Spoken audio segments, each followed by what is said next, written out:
Nah, seperti ini ya. Ini bibit dari kami yang kami giringin, bukan hanya istilahnya bibitnya bukan hanya dari Panama, ini dari bisi dari kapal terbang, merek dagangnya Columbus ini. Jadi kami di sini semua merek apapun pesanan insya Allah bisa kami penuhi dan kami sediakan. Sesuai dengan pesanan begitu Mas. Iya ya. Nah, gitu itu beda merek apakah beda kualitas atau gimana Pak? Kalau merek itu biasanya kalau merek itu satu itu sesuai suhu dan kelembapan. Yang kedua itu dari kesukaan. Itu. Jadi umpama orang lah saya sukanya Columbus, disaran cocok ya nanam Columbus. Ada yang keunggulannya ini itu petani yang sangat tahu. Sebenarnya petani itu Mas orangnya pintar-pintar Mas. Orangnya pintar-pintar.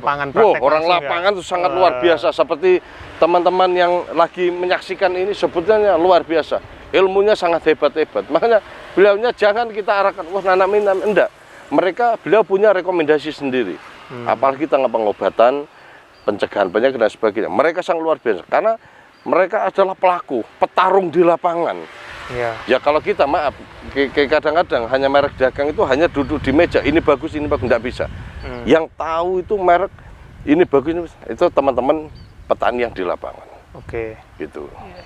Jadi cabai ini merek apa, jenis apa, cuman yang tahu itu teman-teman petani. Cuman saya ingatkan aja kepada seluruh supplier bibit, saya harapkan barangkali petani, teman-teman petani menemukan bibit itu bibit-bibit palsu, bibit yang dipalsukan, kebanyakan mohonlah dari pabrik sebagai bibit yang dipalsukan itu untuk bergerak Mas, untuk mengusut Mas.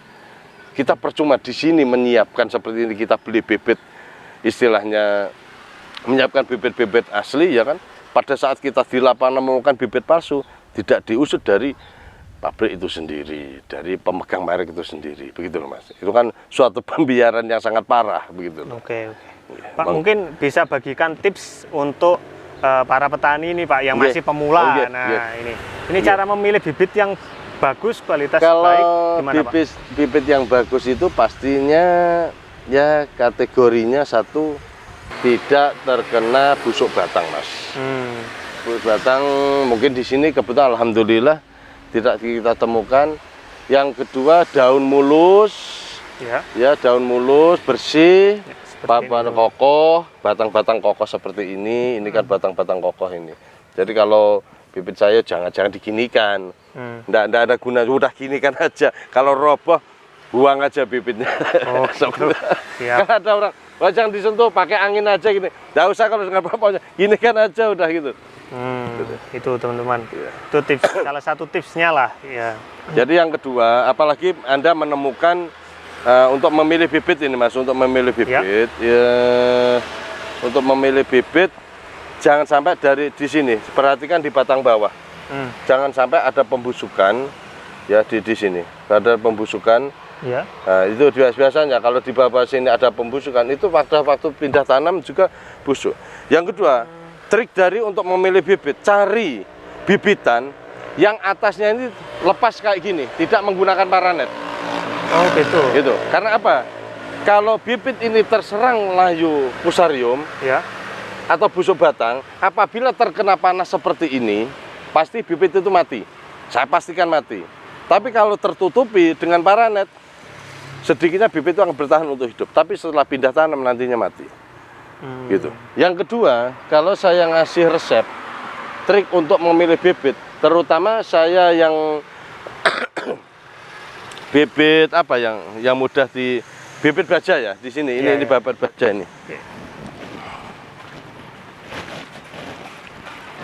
Ini bibit baja.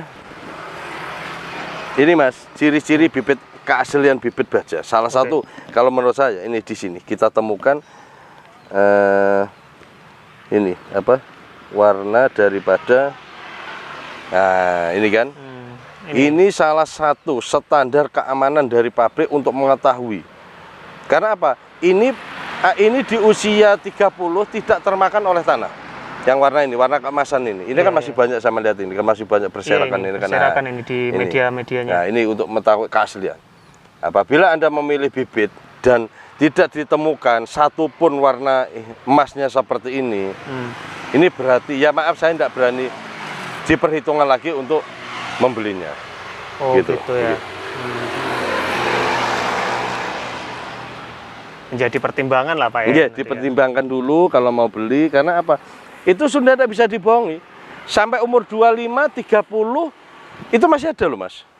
Itu. Ini aja umur berapa bibit ini? Ini kalau tidak salah sudah umur 28 atau paling tidak 27, 28. Tapi untuk ini masih banyak, masih berserakan. Nah, inilah. Jadi itu salah satu resep untuk memilih bibit yang bagus, terutama cabai besar. Kalau cabai kecil agak kerepotan milih bibit bagusnya Mas. Bibit asli dan tidak, agak kerepotan. Karena hampir sama ya Pak. Kan ya, kadang ada yang warnanya putih, kadang cuma merah. Merah itu, ya kalau merah kan banyak kalau dimerahkan. Tapi kalau warna keemasan baja seperti ini agak susah memang begitu untuk menirunya. Gitu ya. Dan biasanya Pak, kalau pemilihan bibit itu mengukur tingginya enggak Pak? Tinggi sangat mempengaruhi. Biasanya ketinggian itu ya sekitar 20, 25. Ada kadang orang itu masing-masing, kadang minta yang ukurannya tinggi gitu. Tinggi besar, tinggi benar. Kadang-kadang mintanya itu di atas 30, ada sesuai. Ya kalau kita jual standar itu istilahnya ya 25 itu sudah kita lepas Mas. 25, 24 cm itu sudah kita lepas gitu. Kalau untuk standarisasi ketinggian daripada bibit. Iya ya. Tapi kan di sini juga melayani lah beberapa ukuran ya Pak ya. Sudah kami melayani karena saya juga penanam, saya tahu kadang-kadang minta lebih pendek, saya sarankan jangan terlalu pendek. Apalagi cuaca juga, penggunaan cuaca, penggunaan mulsa itu mempengaruhi juga. Penggunaan perak itu sangat mempengaruhi juga dari umur dan usia bibit. Gitu. Jadi kalau bibit mau ditanam lebih muda, perlakuan di lokasi harus sesuai. Itu nanti mesti saya tanya, kamu nanam berapa, umur berapa? Umur 22, masih pendek? Iya, enggak apa-apa Pak. Tapi tolong gulutannya di pemasangan pulsa dikasih perak.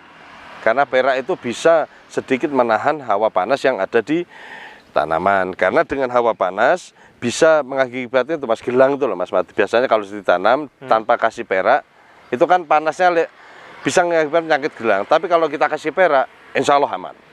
Begitu. Kalau nggak konsultasi gitu kan kita nggak tahu ya Pak. Kadang-kadang apalagi yang pemula banget. Makanya kadang-kadang petani itu saya tanya, mau nanam berapa? Umur 30. Oh ya, pakai mulsanya pakai apa? Mulsa campur perak. Ya alhamdulillah, berarti istilahnya bisalah diteruskan gitu. Dan saya pun kalau orang beli bibit, biasanya bibit yang tidak sesuai itu saya juga tidak saya rekomendasikan gitu. Umpama musim hujan, tanahnya sering kena air, kadang tidak saya layani Mas malan. Saya sarankan jangan, tanah kamu ini berpotensi air masuk. Kamu mau menanam cabai, karena saya juga punya pengalaman di bidang penanam. Tunda dulu nanam, nunggu musim panas. Saya seperti itu. Jadi saya jual bibit itu tidak serta-merta yang penting laku ya udah, tidak seperti itunya. Saya masih punya pertimbangan karena apa? Jiwa kita ini sama, penanam itu sama Mas. Jiwa penanam itu seperti jiwa pejuang. Maju terus, belum karuan menang, tapi siap berjuang, siap modal. Itu jiwa petani. Makanya saya kadang sarankan, gimana lokasinya, pembuangannya gimana. Oke siap, saya jual. Umpama mereka, wah enggak apa-apa Pak. Sudah, apapun tetap terserah daripada pembeli. Tapi karena saya sama-sama petani tetap menyarankan gimana memilih lahan yang baik. Gitu. Oke, ya. Nah Pak, mungkin ada perbedaan kalau ditanam di dataran rendah ataupun di dataran tinggi. Ya, kalau di dataran rendah, paling tidak itu kita harus menyesuaikan Mas, bibit Mas. Bibit yang untuk dataran rendah dan tinggi itu kan masing-masing bibitnya. Makanya untuk petani yang ingin memilih, lihat di dataran Anda itu rendah atau tinggi. Nanti penggunaan bibitnya juga menyesuaikan. Bibit ini untuk dataran rendah atau dataran menengah atau dataran tinggi begitu. Oh gitu ya. Menyesuaikan dengan keadaan lingkungan. Keadaannya. Iya. Ya. Alhamdulillah bibit-bibit penyedia bibit sekarang ini sudah Mas, sudah menyiapkan. Makanya umpama masuk wilayah Banyuwangi seperti ini, Iya. sudah disesuaikan seperti ini. Maaf saya buka di baja ini, sudah disesuaikan masa wilayah Banyuwangi. Nah, ini untuk dataran rendah, dataran rendah. Nah, musim kemarau. Rekomendasi dataran rendah. Nah, ini yang kita ambil dari sini untuk dataran rendah. Sedangkan wilayah sini kan antara untuk Banyuwangi kan rendah sampai menengah gitu. Jadi untuk bibit silakan saudara-saudara menyesuaikan dengan di wilayah masing-masing. Oke. Nah Pak, mungkin untuk tipsnya terakhir Pak. Nggih. Kalau misalkan ini teman-teman membeli bibit gitu ya, Okay. sudah beli bibit, perlakuan pertama itu harus diapakan Pak bibitnya? Apakah ada perlakuan khusus? Insya Allah kalau bibit dari saya tidak ada perlakuan khusus. Oh, gitu. Karena bibit yang kami kirim Sudah itu siap sudah tanam. di situ sudah ada anti layunya. Untuk bibit yang kami kirim, insya Allah 15 sampai 20 hari itu sudah aman dan siap ditanam tanpa formulasi apapun. Oke. Jadi kalau yang bibit yang kami kirim sudah siap tanam Mas, tanpa Sudah siap tanam ya. Iya. Siap. Baik Pak, terima kasih. Mungkin itu saja untuk video kita kali ini. Iya, sama-sama. Semoga bermanfaat bagi teman-teman semua yang melihat Amin. video ini. Dan untuk Bapaknya semoga tambah lancar rezekinya. Amin. Nanti Iya. kita sambung di video-video Iya. selanjutnya ya Pak Iya, ya. Amin. Itu saja teman-teman untuk video kita kali ini. Bagi kalian semua yang ingin membeli bibit-bibit yang ada di sini, silakan saja klik nomor WA di bawah video atau di deskripsi video. Jangan lupa untuk klik like, komen di bawah, lalu subscribe di channel kita Jaring Usaha. Sekian dari kami, salam pengusaha, salam semangat, salam cuan.